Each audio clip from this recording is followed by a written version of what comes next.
चौराहे पर कोई गड़बड़ी ना हो इसलिए कैमरे लगा दिए जाते हैं। फिर भी लाख व्यवस्था होने के बाद भी गड़बड़ी हो जाती है। चोर चोरी कर लेता है, डाका डालने वाला डाका डाल लेता है, बेईमानी करने वाला बेईमानी कर लेता है, फिर भी गड़बड़ हो सकती और उसका हिसाब भी नहीं हो पाता। पर मेरे देवाधिदेव महादेव ने ये जो मानव का शरीर दिया है जिसमें 21,600 श्वास प्रतिदिन निकल रही है,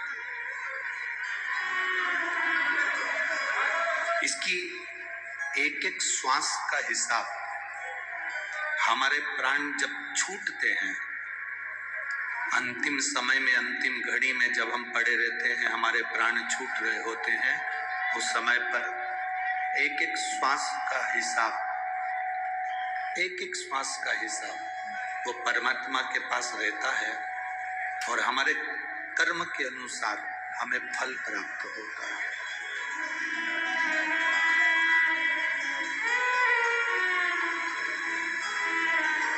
परिवार में कितने सारे लोग रहते हैं, क्या सभी लोग कथा में पहुंच जाते हैं? जम के तो बोलो जरा, नहीं पहुंचते। शहर में कितने सारे लोग रहते हैं, क्या सभी कथा में पहुंच जाते हैं? नहीं पहुंचते। हमारे परिवार में, हमारी समाज में, हमारे गांव में, हमारे नगर में, हमारे शहर में, हमारे क्षेत्र में कितने सारे लोग रहते हैं। कितना बड़ा परिवार हमारे यहाँ रहता है, पर सब लोग कथा में नहीं पहुंच पाते, सब लोग कथा में नहीं पहुंचते हैं। कथा में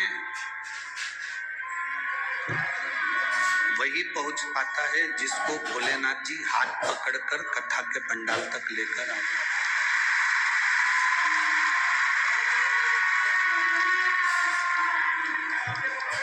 कोई कितना ही प्रयास करे, कोई कितना ही कहे, फिर भी वो नहीं पहुंच पाता, फिर भी वो नहीं जा पाता है महाराज।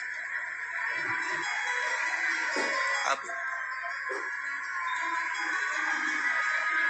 कई लोग कथा में आ भी जाते हैं तो उनका मन कथा में भी तो लगना चाहिए। 200-500 रुपए तुम खर्च कर यहाँ तक आए हो, अपना कीमती समय तुमने देवाधिदेव महादेव को दिया है, तो उस समय का सदुपयोग। एक ही कंपनी की बहुत सारी गाड़ियां होती हैं, एक ही कंपनी की बहुत सारी गाड़ी है। किसी किसी गाड़ी का कांच बटन दबाओ ऊपर चढ़ जाता है, बोलो सही है कि गलत है? किसी किसी गाड़ी का कांच बटन दबाओ नीचे उतर जाता है, और किसी किसी गाड़ी का कांच ऐसा होता है कि उसको घुमाना पड़ता है, घुमाए जाओ घुमाए जाओ घुमाए जाओ तब ऊपर चढ़ता है। बोलो सही है? एक ही कंपनी की अलग अलग गाड़ियां हैं, किसी का कांच बटन से नीचे उतर रहा है, बटन से ऊपर चढ़ रहा है, बटन दबाया और चढ़ गया, बटन दबाया उतर गया, और किसी किसी का कांच घुमाते जाओ तब ऊपर चढ़ता है। उसी तरह परिवार में, समाज में, शहर में, नगर में, खेड़े में दो तरह के लोग रहते हैं। एक वो बटन दबाया और शंकर जी के मंदिर तक चले गया, मतलब एक बार कहा कि शिव मंदिर में लोटा भर के जल चढ़ाओ, मतलब बटन दबते से ही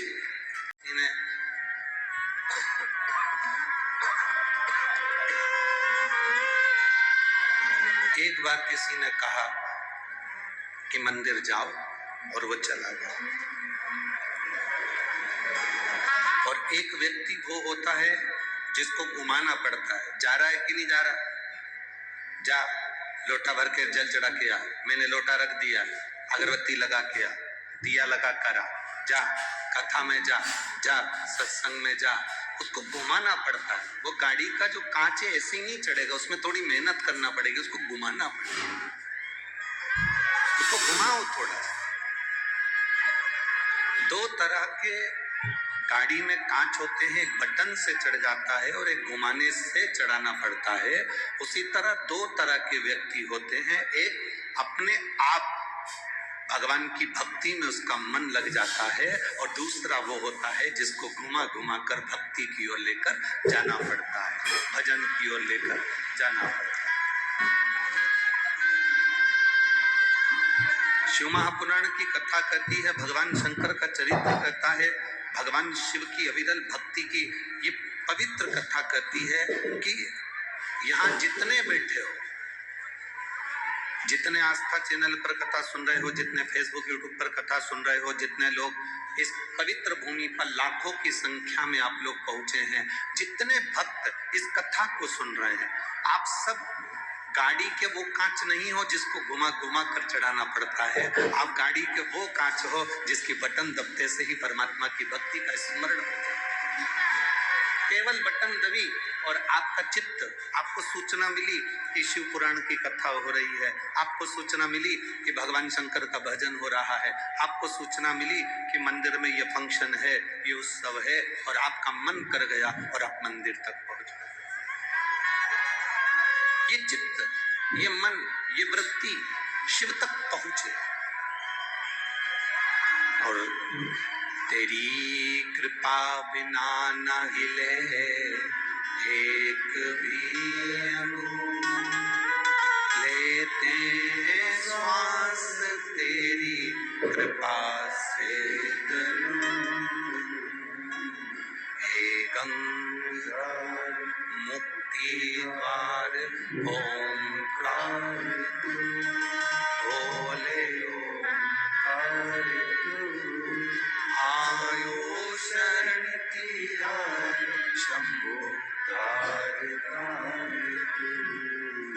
बखान क्या करूं मैं राखों के ढेर का, चपटी भभूत में है खजाना कुबेर का।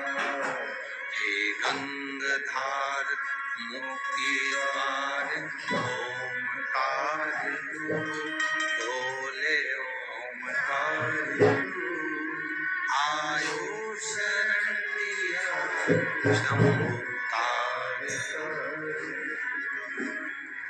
आपकी चित्त वृत्ति में शिव समाया, आपकी चित्त वृत्ति में परमात्मा समाया, आपकी चित्त वृत्ति में भगवान समाया और आप दौड़कर शिव कथा तक पहुंचे। ये मन, ये चित्त, ये वृत्ति परमात्मा में जब लग पाती है, जब आपका दिल, जब आपका हृदय, जब आपका मन पूर्ण तरह से परमात्मा में समर्पित हो जाए, पूर्ण तरह से। बोल बम का नारा है, आवाज नहीं आई, जरा जम के बोल बम का नारा है, सारी समस्या का हल भगवान शिव की कथा कर रहे हैं।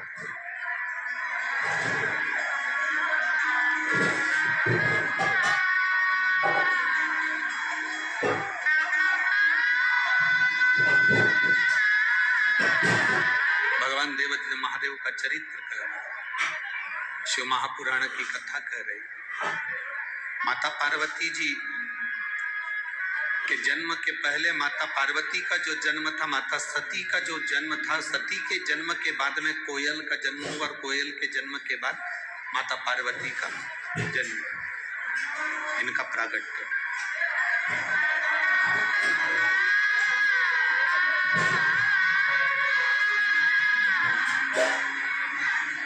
शंभो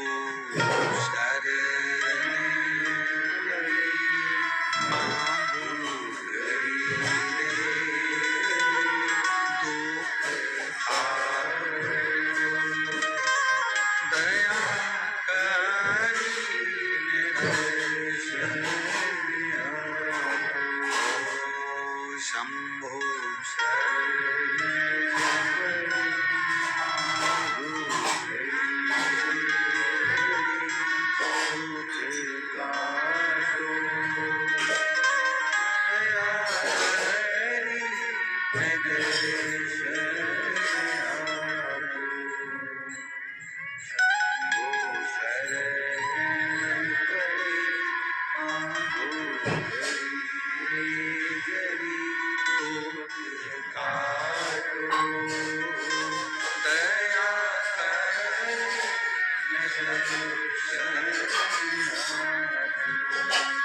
महापुराण की कथा कर रही, भगवान शंकर का संवाद कर रहा, शिव तत्व कह रहा। सती माँ के बाद में कोयल का जन्म होता है और कोयल के जन्म के बाद माता पार्वती जी का प्रागट्य होता है। माँ पार्वती जी का प्रागट्य हुआ। अब देखिएगा, पार्वती मैया केवल एक काम करी है और वो काम माता पार्वती ने जो करा, माता पार्वती ने जो काम करा है, माँ पार्वती ने जो कार्य किया, संसार का मनुष्य यदि वो कार्य करता है तो शिव तत्व की प्राप्ति होती ही है। 3 दिन से हम लगातार वो बात आप लोगों को कहे और आज फिर वही बात आई। शिव महापुराण में एक बड़ा सुंदर संवाद आया है।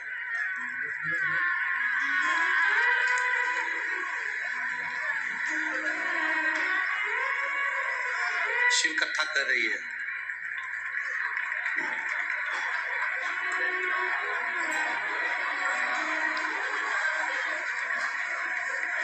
जो पार्वती जी ने किया, संसार का मनुष्य अगर वो कार्य करता है तो शिव तत्व उसके नजदीक में आता ही है। भगवान देवादिदेव महादेव की प्राप्ति उसके जीवन में होती है, जरूर होती है। भगवान शंकर की प्राप्ति का केंद्र बिंदु है पार्थिव शिवलिंग का निर्माण।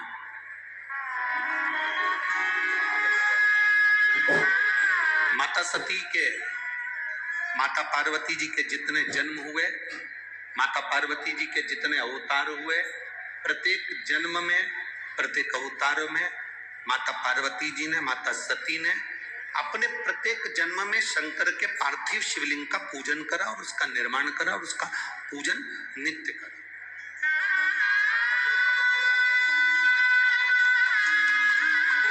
एक नियम आप भी बना लो, हमने पहले भी कथा में कहा कि अमरावती की अम्बेश्वर अंबा शिव महापुराण की कथा को जब सुनकर जाओ,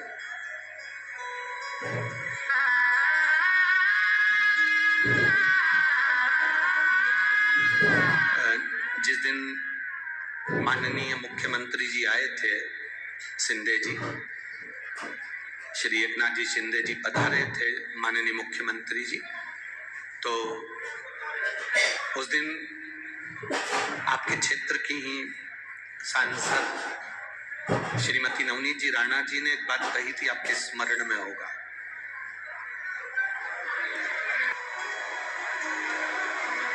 उन्होंने एक बात कही थी, आप लोगों के स्मरण में होगा, कि अगर इस हनुमानगढ़ी में आप शिव महापुराण की कथा श्रवण करने के लिए आए हो, ये सांसद महोदय ने उस दिन, जिस दिन शिंदे जी आए थे, श्री एकनाथ जी शिंदे सीएम साहब आए थे, उस दिन बात कही थी कि हनुमानगढ़ी में यदि आप कथा श्रवण कर रहे हैं,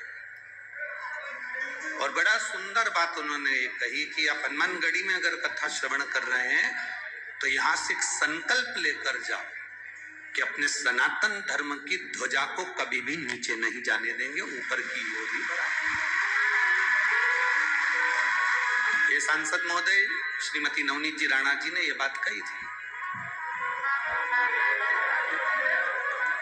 और वही बात शिव महापुराण की इस कथा में भी आती है कि हम एक संकल्प लेकर चले। जैसे रुक्मणी जी की बुआ जी ने संकल्प लिया था, रुक्मणी जी ने संकल्प लिया था, ऐसा कोई संकल्प अपनी जिंदगी में हम भी लेकर चले।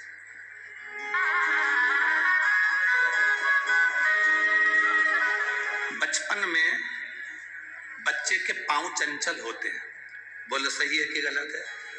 जितने बैठे हो सब बोलो सही है।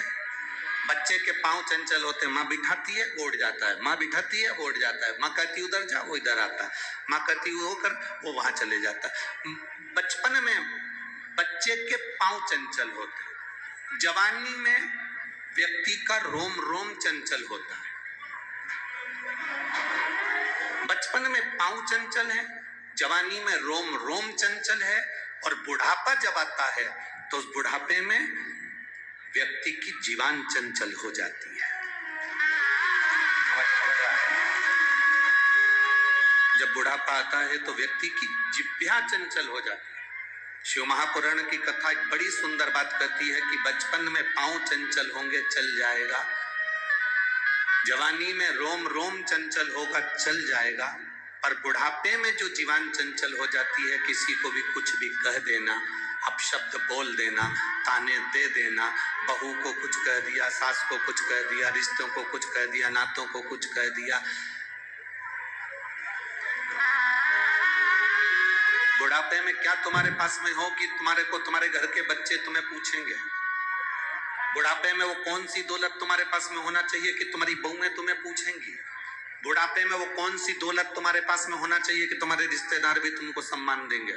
बुढ़ापे में वो कौन सी दौलत तुम्हारे पास में होना चाहिए कि तुम्हारी समाज के लोग भी तुम्हारा सम्मान करेंगे? बुढ़ापे में वो कौन सी दौलत, कौन सा वैभव, कौन सा धन तुम्हारे पास में होना चाहिए कि तुम्हारे पड़ोसी भी तुमको 2 रोटी दे देंगे?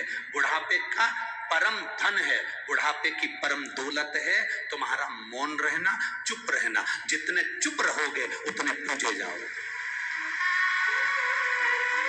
पर हमारी आदत बड़ी बुरी है ना महाराज जी, हम खाए बिना रह जाए। पर ये देखो, मैं तो बोला ही नहीं, उससे पहले तुम बोल रही हो।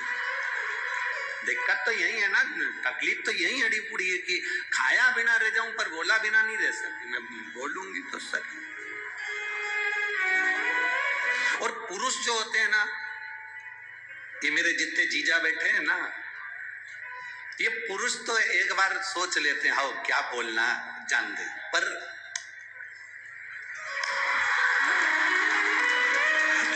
जगदम्बा जो होती है ना, तुम चुप रहो, मैं अभी के आती हूँ, और वो बोले बिना रह ही नहीं सकती। मैं तो बोलूंगी जा। अब वो कह रहा है, मम्मी है, माँ है, आई है, बाबूजी है, पिताजी है, नहीं मैं बोल के, अरे मेरा भाई है, तो तुम चुप रहो, मैं अब भी बोल के आता हूँ। वो तो झट झट झट झट झट वो बोला आधी कमरिया पे साड़ी और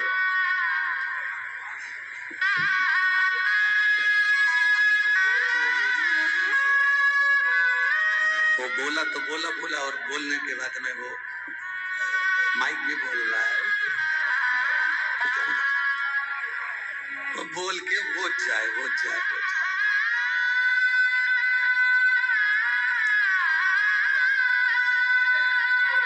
पर शिव महापुराण की कथा कहती है थोड़ा सा मौन रहना चालू। मेरा शिव नहीं बोलता, मेरे शंकर बोलते ही नहीं। कर्पूरम करुणावतारम संसार सारम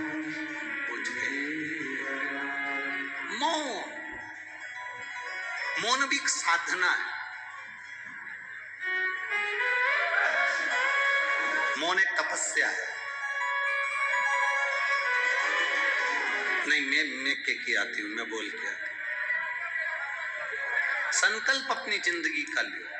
एक संकल्प आपके भीतर हो, जैसे पार्वती जी ने संकल्प किया था। आप सबने, आप तो सब विदर्भ के रहने वाले हो, विदर्भ की भूमि के हो। भगवान कृष्ण तुम्हारे जमाई लगते हैं, रुक्मणी जी तुम्हारी बेटी है। तुम सबका समधियाना, समधी परिवार द्वारका, मथुरा, वृंदावन और अयोध्या, ये सब तुम्हारे समधियों का घर है। तो आप लोगों को तो वैसे ही थोड़ा सा गर्व ज्यादा होना चाहिए कि हमारे समधी। अरे किसी की कलेक्टर से पहचान होती है ना, तो वो बहुत रुआब दिखाता है। बोलो सही है कि गलत है? किसी की मिनिस्टर से पहचान होती है ना, वो भी बड़ा रुआब दिखाता है। किसी की सांसद जी से हो, विधायक जी से हो, कमिश्नर जी से हो, तो बड़े रुआब दिखाते हैं। तुम हमें जानते नहीं, हम उनको पहचानते हैं, बड़े रुआब दिखाते हैं। आपको भी डरने की बात नहीं है विदर्भ वालों। तुम भी अच्छे शुरुआत दिखा सकते हो, पहचानता नहीं हमारा जमाई लगता है कृष्ण, तो मुझे जानते नहीं, कृष्ण मेरा जमाई है, हमारे विदर्भ की बेटी भी आई है। और किसकी बात करो, अवध की, अयोध्या की, अयोध्या के राजा राम अयोध्या में बैठ रहे हैं 22 तारीख को, परंतु सबसे ज्यादा खुशी तो हम विदर्भ वालों को है। उसका कारण है कि हमारा संध्याना आज सुख में हो रहा है, आनंद में हो रहा है, ये सुख है, ये एक आनंद की अनुभूति है। एक प्रश्न कोई बच्ची ने किया है, एक तो यहाँ विदर्भ में कथा करने आए हैं तो प्रश्न बहुत सारे आए हैं और सब आड़े टेढ़े आए, एक भी लक्षण का नहीं आया। एक आध प्रश्न अगर दमदारी, परंतु जो भी आए ठीक है। प्रश्न देखिए, प्रिया बोरा से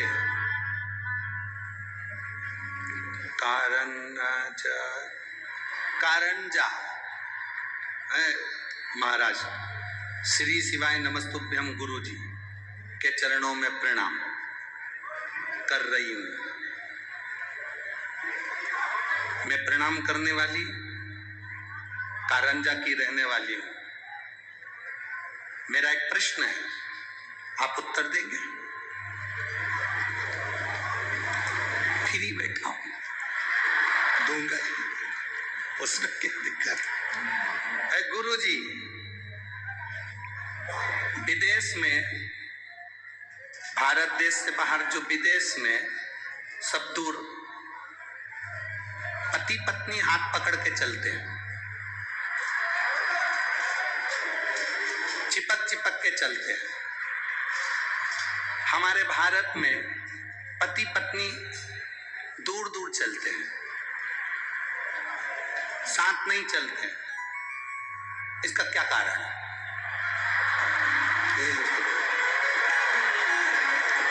कहाँ है? कहीं बैठी है क्या प्रिया बोरा से कारंजा महाराष्ट्र? कहीं बैठी हो तो हाथ हिलाना। बहुत अब ये मैं कैसे बता सकता हूं, पर इतना जरूर है,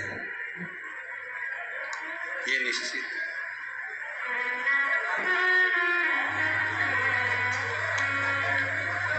विदेश की पाश्चात्य सभ्यता और भारतीय सभ्यता में जमीन आसमान का अंतर है।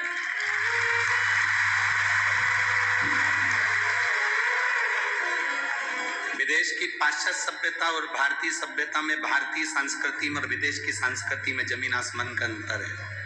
आपने पूछा विदेश में पति पत्नी हाथ पकड़ के चलते हैं, चिपक चिपक कर चलते हैं, हमारे भारत देश में पति पत्नी दूर दूर चलते हैं।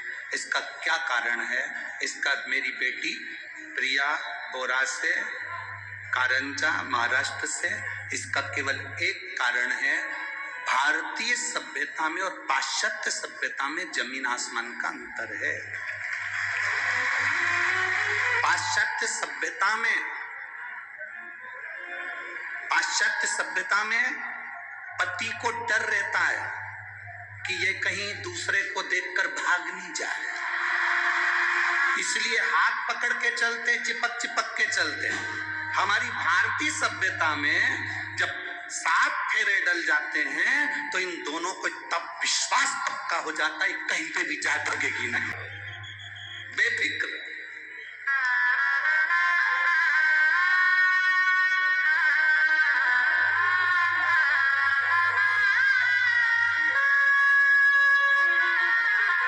ये भारत की जो भूमि है, ये भारत की जो धरा है, ये भारत की जो भूमि है, ये सभ्यता और संस्कृति की देने वाली है। ये साधारण सी भूमि नहीं है महाराज। विदेश में कोई मरता है तो उसको एक्सपायर कहते हैं, विदेश में मर गए डेड बॉडी कहते हैं, पर भारत में कहीं का बेवड़ा भी मर जाता है तो स्वर्गवासी कहते हैं। ये भारत की भूमि है, भारत की धरा है। कोई गलत भी मर रहा है तो उसको स्वर्गवासी कहेंगे, क्योंकि भारत की भूमि पर राम और कृष्ण का अवतार हुआ है। भारत की भूमि पर रामकृष्ण परमहंस, चैतन्य महाप्रभु, संत तुकाराम श्री नामदेव जी का उतार हुआ है। भारत की भूमि पर संत साधु का उतार हुआ है। भारत की भूमि पर 33 कोटि देवता किसी न किसी रूप में आते रहे हैं। इसलिए भारत की धरा पर अगर कोई पापी से पापी मर भी जाता है तो उसके नाम के आगे स्वर्गवासी ही लिखा जाता है कि वो मरने के बाद स्वर्गवास हो गया, भगवान की भक्ति में डूबा गया, भजन चित्त की ओर। शिव कथा कह रही है, भगवान शंकर का संवाद कर रहा है। एक संकल्प अपने भीतर का। पार्वती जी ने जो संकल्प लिया था तो उनको देवाधिदेव महादेव मिल गए थे। आप सब विदर्भ के रहने वाले, कथा आप लोगों ने बहुत सुनी है। आपके स्मरण में होगा कि माता रुक्मणी मात्र 6 वर्ष की थी, केवल 6 वर्ष की रुक्मणी, और अपने पिता राजा भीष्मक के साथ में सिंहासन पर बैठ जाती थी। केवल 6 वर्ष की। और माता रुक्मणी जी की बड़ी सुंदर एक चोटी जिसमें सुंदर फुंदे लगे हुए हैं, कानों में कर्ण फूल है, गले में हंसली पहनी हुई, हाथ में कंगन है माता रुक्मणी जी के, सुंदर लहंगा है, एक सुंदर चोली, सुंदर चुंदड़ी माता रुक्मणी जी पहनी हुई।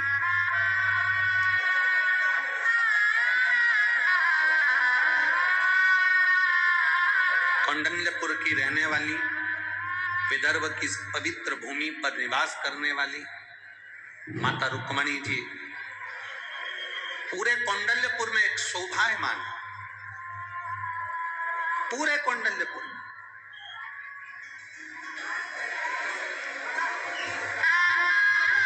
उनकी छठा विरल 6 वर्ष की दौड़कर अपने पिताजी के सिंहासन पर चढ़कर बैठ जाते। पिताजी उनको गोदी में बिठा लेते और निर्णय देना प्रारंभ कर देते। अब जितने भी वहां पर लोग आते, जो सभा में जितने भी आते, राजा भीष्मक की सभा में जितने भी बैठते, उनसे जब बात चालू होती तो बात चलते चलते चलते चलते थोड़ी थोड़ी देर में जितनी भी बात निकलती वो भगवान कृष्ण की निकल जाती। थोड़ी थोड़ी देर में बात निकलती और भगवान कृष्ण की बात चालू हो जाती।